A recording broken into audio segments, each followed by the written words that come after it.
नमस्कार, मैं श्वेता। बिहारी न्यूज में आपका स्वागत है। खबरों की ओर बढ़ने से पहले एक नजर डालते हैं आज की सुर्खियों पर। समाज कल्याण और परिवहन विभाग की पहल। बिहार में दिव्यांगों के लिए जल्द शुरू होगी स्पेशल बसें, व्हीलचेयर सुविधा और कम ऊंचाई वाली सीटें होगी उपलब्ध। मखाना विकास के लिए 476.03 करोड़ की मिली मंजूरी। किसान प्रशिक्षण, आधुनिक खेती और निर्यात को मिलेगा बढ़ावा। प्रशिक्षण और मार्केटिंग को मिलेगा बल। बिहार सरकार ने स्कूलों के लिए नई मॉडल समय सारणी की जारी। सुबह 9:30 बजे से शाम 4 बजे तक खुलेंगे स्कूल।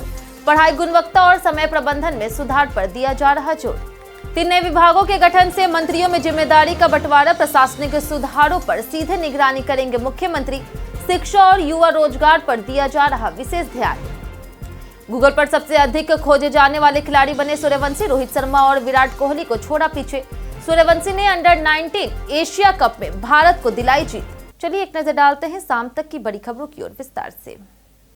बिहार में दिव्यांगों के लिए जल्द शुरू होगी स्पेशल बसें। बिहार सरकार अब दिव्यांगों की सुविधा और सुरक्षा के लिए स्पेशल बसें चलाने की तैयारी कर रही।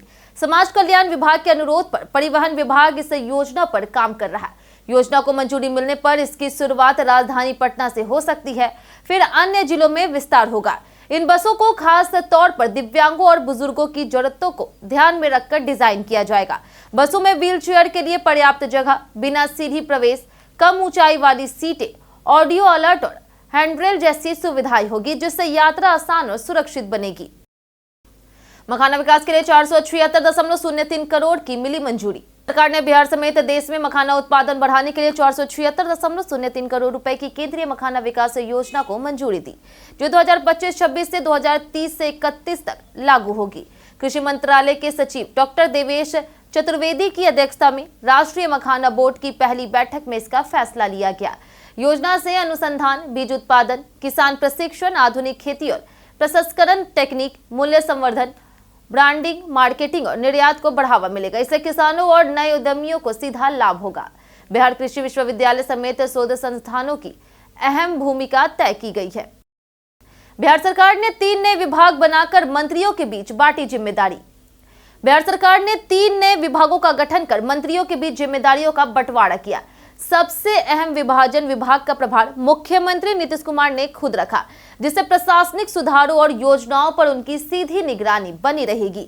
शिक्षा मंत्री सुनील कुमार को शिक्षा के साथ उच्च शिक्षा विभाग भी सौंपा गया, जिससे शिक्षा नीति और सुधारों का एकीकृत क्रियान्वयन संभव होगा। वहीं युवा रोजगार और कौशल विकास विभाग की जिम्मेदारी भाजपा नेता संजय सिंह टाइगर को दी गई। इस फैसले को प्रशासनिक और राजनीतिक रूप से महत्वपूर्ण माना जा रहा। चारा घोटाले की अटैच प्रॉपर्टी में खुलेंगे सरकारी स्कूल। बिहार के डिप्टी सीएम और गृह मंत्री सम्राट चौधरी ने राजद सुप्रीमो लालू प्रसाद यादव को लेकर के बड़ा बयान दिया। उन्होंने कहा कि लालू की संपत्तियां सीज कर उनमें गरीब बच्चों के लिए सरकारी स्कूल खोले जाएंगे। एक निजी चैनल से बातचीत में सम्राट चौधरी ने चारा घोटाले का जिक्र करते हुए बताया कि सीबीआई और ईडी द्वारा अटैच की गई एक इमारत जो संजय गांधी जैविक उद्यान के पास वर्षों से बंद है, उसमें स्कूल खोला जाएगा। उन्होंने कहा कि अवैध संपत्ति अर्जित करने वाले किसी भी अपराधी की संपत्ति जब्त कर जनता के हित में इस्तेमाल की जाएगी। बिहार सरकार ने स्कूलों के लिए नई मॉडल समय सारणी की जारी। बिहार सरकार ने सभी सरकारी विद्यालयों के लिए नई संशोधित मॉडल समय सारणी जारी की है, जिसके अनुसार स्कूल सुबह 9:30 बजे से शाम 4 बजे तक खुलेंगे। प्रार्थना का समय सुबह 9:30 बजे से 10 बजे रहेगा। इसके बाद लगातार 8 क्लासेस निर्धारित समय अनुसार चलेगी। वहीं 12 से 12:40 तक मध्यांतर होगा, जिससे बच्चों को भोजन और आराम का समय मिलेगा। स्कूल की छुट्टी 4 बजे होगी। शिक्षा विभाग ने सभी स्कूलों से समय सारणी का पालन सुनिश्चित करने और अनुशासन बनाए रखने को कहा। नई व्यवस्था से पढ़ाई की गुणवत्ता, बच्चों की सहभागिता और समय प्रबंधन बेहतर रहेगा। सिविल सेवा प्रोत्साहन राशि के लिए आवेदन की अंतिम तारीख 31 दिसंबर। बिहार सरकार ने सिविल सेवा प्रोत्साहन राशि योजना का नोटिफिकेशन जारी कर दिया है। इसके तहत बीपीएससी 71वीं पीटी पास सामान्य, ईडब्ल्यूएस और पिछड़ा वर्ग की महिला अभ्यर्थियों को 50,000 रुपए प्रोत्साहन राशि मिलेगी। आवेदन 31 दिसंबर 2025 तक किया जा सकता है। इसके लिए बिहार निवासी होना और पहले से सरकारी सेवा में ना होना जरूरी है। अभ्यर्थियों को फोटो, हस्ताक्षर, जाति प्रमाण पत्र, आधार और बैंक पासबुक अपलोड करनी होगी। दिव्यांग पुरुष अभ्यर्थियों के लिए भी अलग पोर्टल से आवेदन और प्रोत्साहन राशि 50,000 से 1 लाख रुपए तक दी जाएगी। अप्रैल से पटना जंक्शन से रकनपुरा तक टनल निर्माण होगा शुरू। पटना मेट्रो का निर्माण पटना जंक्शन से रुकनपुरा तक अप्रैल से टनल के साथ शुरू होगा। इससे पहले 10.50 किलोमीटर क्षेत्र में पड़ने वाले बड़े भवनों की मजबूती की जांच की जाएगी, जिसमें डाक बंगला चौराहा, Patna high court, Bihar museum, सचिवालय सहित कई महत्वपूर्ण भवन शामिल है। मिट्टी और भवनों की जांच मार्च तक पूरी होगी। इसके बाद जर्जर भवनों की सुरक्षा और यूटिलिटी शिफ्टिंग की जाएगी। मेट्रो की कुल लंबाई 31.9 किलोमीटर है और 13,365 करोड़ रुपए पर निर्माण हो रहा। फिलहाल 4.5 किलोमीटर परिचालन में है, जिसमें 900 से 1000 यात्री सफर कर रहे हैं। सरस मेले में 25 राज्यों की महिलाएं लगा रही स्टॉल। बिहार के गांधी मैदान में शुरू हुए 17 दिवसीय सरस मेले में 560 स्टॉल में से 430 स्टॉल महिला उद्यमियों के पास है, जिनमें 70% ग्रामीण क्षेत्र की महिलाएं शामिल है। मेले में 25 राज्यों की महिलाएं स्टॉल लगा रही, जिसमें केरल, मणिपुर, असम, कश्मीर, पश्चिम बंगाल, राजस्थान आदि शामिल है। 4 पवेलियन महानंदा, गंडक, कोसी और गंगा में जिला स्तरीय जीविका दीदियों को स्टॉल दिए गए। मेले में झूला, सेल्फी जोन, पालन घर, अतिथिशाला और सांस्कृतिक कार्यक्रम भी आयोजित हो रहे।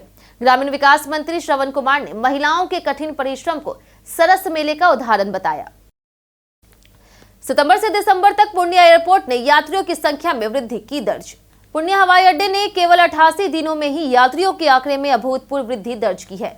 उद्घाटन के बाद 12 दिसंबर तक कुल 54,037 यात्री उपयोग कर चुके हैं, जिसमें 26,695 आगमन और 26,581 प्रस्थान शामिल है। एयरपोर्ट पर 592 विमानों का आवागमन हुआ। सितंबर में 2,718 यात्री थे, जो नवंबर में 30,094 तक बढ़ गए। स्टार एयर और इंडिगो ने अहमदाबाद, कोलकाता, नई दिल्ली और हैदराबाद के लिए उड़ानें शुरू की। बढ़ती मांग को देखते हुए 30,000 वर्ग मीटर का नया टर्मिनल और 5 विमान पार्किंग एप्रन का निर्माण किया जा रहा। उच्च शिक्षा विभाग विश्वविद्यालयों से राशि खर्च का लेगा हिसाब। उच्च शिक्षा विभाग ने गठन के बाद पहली औपचारिक बैठक आयोजित की। निदेशक NK अग्रवाल ने विभागीय कार्यों की समीक्षा करते हुए अधीनस्थ अधिकारियों को विश्वविद्यालय से लंबित उपयोगिता प्रमाण पत्र की राशि जमा कराने के निर्देश दिए। यह राशि महालेखाकार कार्यालय में जमा करानी होगी। इसके साथ ही लंबित न्यायिक मामले में प्रति शपथ पत्र दायर करने का आदेश भी दिया गया। सभी प्रशाखाओं को अपनी कार्य प्राथमिकताएं तय कर उन्हें पूरी तरह लागू करने के निर्देश दिए गए। बैठक में परामर्शी बैद्यनाथ यादव, उप निदेशक, अवर सचिव और अन्य पदाधिकारी उपस्थित थे। सीएम नीतीश कुमार ने 1218 प्रशिक्षु दरोगाओं को दी दीक्षांत समारोह में बधाई। बिहार पुलिस एकेडमी राजगीर में 1218 प्रशिक्षु दरोगा का दीक्षांत समारोह आयोजित कर रहा, जिसमें मुख्य अतिथि सीएम नीतीश कुमार ने परेड की सलामी दी और नवनियुक्त दरोगाओं को बधाई दी। इस बैच में 779 पुरुष, 436 महिलाएं और 3 ट्रांसजेंडर अधिकारी शामिल है। साथ ही 23 से खेल कोटा और 4 झारखंड कैडर के प्रशिक्षु भी है। अंकित कुमार को पिस्टल और बैटल, रुपेश कुमार को तलवार और मीना कुमारी को बेस्ट परेड कमांडर का अवार्ड मिला। प्रशिक्षुओं को साइबर अपराध, बैंक फ्रॉड, आधुनिक हथियार संचालन, योग और कानूनी कौशल में विशेष प्रशिक्षण दिया गया। यह बैच बिहार पुलिस के लिए संवेदनशील क्षेत्रों में कारगर साबित होगा। सत्ता संभालते ही नीतीश कुमार का बड़ा फैसला, 51 IAS अफसरों का तबादला। मुख्यमंत्री नीतीश कुमार ने सत्ता संभालते ही बिहार में बड़ा प्रशासनिक फेरबदल कर दिया। कुछ ही दिनों में 51 IAS अधिकारियों के तबादले से साफ है कि सरकार अब परफॉर्मेंस और डिलीवरी को प्राथमिकता देगी। भरोसेमंद अफसरों को अहम विभाग और संवेदनशील जिलों की जिम्मेदारी सौंपी गई। सामाजिक न्याय, डिजिटल गवर्नेंस, खनन विकास, शहरी इंफ्रास्ट्रक्चर और पटना मेट्रो जैसे क्षेत्रों में रणनीतिक तैनातियां भी की गई है। जिलों में भी अनुभवी और युवा अफसर भेजे गए। यह फेरबदल सुशासन, विकास और कानून व्यवस्था को मजबूत करने के इरादे का संकेत है। नवादा में बनेगा बिहार का सबसे बड़ा फ्लोटिंग सोलर प्लांट। बिहार सरकार नवादा के फुलवरिया जलाशय में राज्य का सबसे बड़ा फ्लोटिंग सोलर पावर प्लांट विकसित कर रही। यह परियोजना मुख्यमंत्री नीतीश कुमार की नीचे मछली ऊपर बिजली संकल्पना पर आधारित है, जिसमें जलाशय की सतह पर तैरते सौर पैनलों से बिजली उत्पादन होगा और जलाशय में मछली पालन जारी रहेगा। इससे 10 मेगावाट बिजली का उत्पादन होगा, जो अगले 25 सालों तक सस्ती दर पर उपलब्ध कराई जाएगी। परियोजना ऊर्जा उत्पादन, पर्यावरणीय संरक्षण और ग्रामीण विकास को एक साथ बढ़ावा देगी।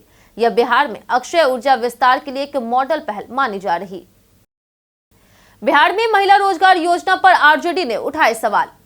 राष्ट्रीय जनता दल ने बिहार सरकार की मुख्यमंत्री महिला रोजगार योजना पर हमला बोला। पार्टी ने आरोप लगाया कि योजना की 10,000 रुपए की राशि तकनीकी त्रुटि से कुछ पुरुषों के खाते में चली गई और अब उनसे पैसा वापस मांगा जा रहा। आरजेडी ने इसे वोट खरीद और भ्रष्टाचार की मिसाल बताया। दरभंगा जिले के 2 व्यक्तियों को पत्र भेज करके राशि वापस कराने की कोशिश की गई। विपक्ष ने चुनाव से पहले राशि वितरण को चुनावी लाभ के लिए बताया, जबकि सरकार का दावा है कि यह महिलाओं को रोजगार शुरू करने और आगे वित्तीय सहायता देने के लिए दी गई है।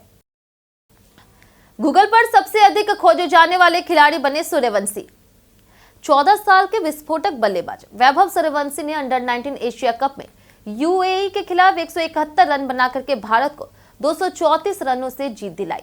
आईपीएल 2025 में राजस्थान रॉयल्स के लिए शानदार प्रदर्शन के बाद वह गूगल पर सबसे अधिक खोजे जाने वाले भारतीय खिलाड़ी बन गए। रोहित शर्मा और विराट कोहली को पीछे छोड़ते हुए वहीं सूर्यवंशी ने कहा कि इन लोकप्रियता के आंकड़ों से उन्हें खुशी तो मिलती है, लेकिन उनका पूरा ध्यान अपनी टीम और खेल पर है। आईपीएल में 35 गेंदों में शतक लगाने के बाद उनका प्रदर्शन लगातार बेहतर हो रहा और उन्हें राष्ट्रीय टीम में भी मौका मिला है। बीते दिन हमारे द्वारा पूछे गए सवाल का जवाब आप लोगों में से बहुत लोगों ने हमारे कमेंट बॉक्स सेक्शन में लिख कर दिया है। जिन्होंने हमारे द्वारा पूछे गए सवाल का जवाब दिया उनके नाम है राकेश मिश्रा, रामशंकर सिंह, राजेश मांझी, अनवर करीम खान, कौशलेंद्र कुमार, अमरनाथ शाह, रामशंकर सिंह, मिंटू ठाकुर और हरेंद्र सिंह। इसी के साथ बढ़ते हैं आज के सवाल की ओर। आज का सवाल है, आपके क्षेत्र में मौसम का क्या हाल है? आप अपना जवाब हमें हमारे कमेंट सेक्शन में लिखकर जरूर बताएं। आज के लिए इतना ही। बिहार की तमाम खबरों के साथ बने रहने के लिए देखते रहे बिहारी न्यूज, और साथ ही अगर आप यूट्यूब चैनल पर देख रहे हैं तो चैनल को सब्सक्राइब करें, और अगर आप फेसबुक पेज पर देख रहे हैं तो लाइक और फॉलो जरूर करें।